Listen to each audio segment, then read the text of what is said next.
not wanting to be just pigeonholed in that Mm-hmm. class of just Hmong rap, Mm-hmm. and then you eventually wanted to transition. So is it like strategic that you don't rap in Hmong, or I mean, like we had these talks. Like, I don't want to be just considered a Hmong artist. I want to yeah, be a yeah, artist that just happens to be Hmong. But also, I just can't speak Hmong, so Yeah, it's yeah, like, so yeah. it's like, I was gonna so say, like, our next yeah, question was gonna be if you did speak yeah, Hmong, yeah, would yeah, you yeah. be rapping in Hmong as Yeah, well? yeah, no, I just, it's just something like I never grew up speaking, Yeah. because like I didn't really grow up with my grandparents that often, and then my okay, parents didn't really speak Hmong.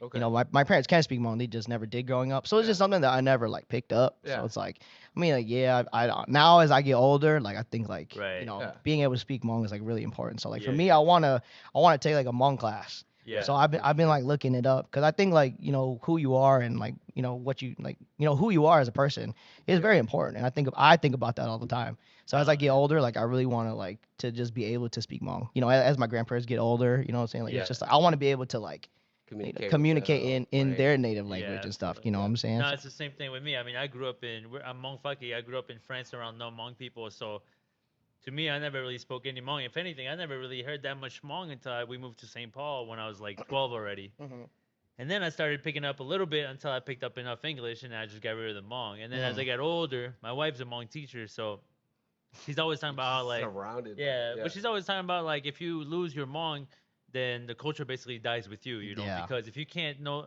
you could be Hmong in the blood and you could be a Hmong person, look like a Hmong person, but if you can't even speak, if you can't go back to a place where there's Hmong people and speak Hmong, then you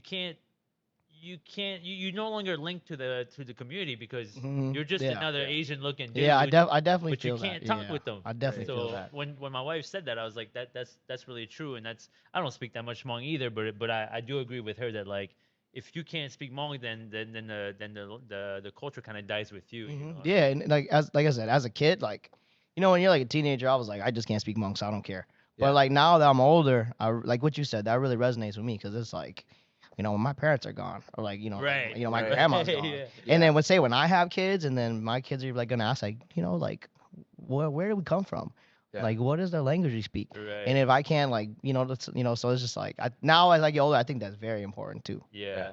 But it's hard not to if you didn't grow up speaking it and shit Yeah, like yeah, that, for and sure, for sure. And like I don't you're not gonna start busting it out with your friends. yeah, yeah, and I don't like, Yeah, I don't beat myself up about it. And my friends, they're very understanding. Like, yeah, yeah, they make fun of me. Like, "Ah, you can't speak Hmong," yeah. but they're very understanding, and they're just like, bro, you just need to learn eventually. When I was young, we always made fun of the kid that couldn't speak Hmong. Yeah, no, that was And me. That was me, bro. That like was me. and like growing up, like I spoke a lot of Hmong.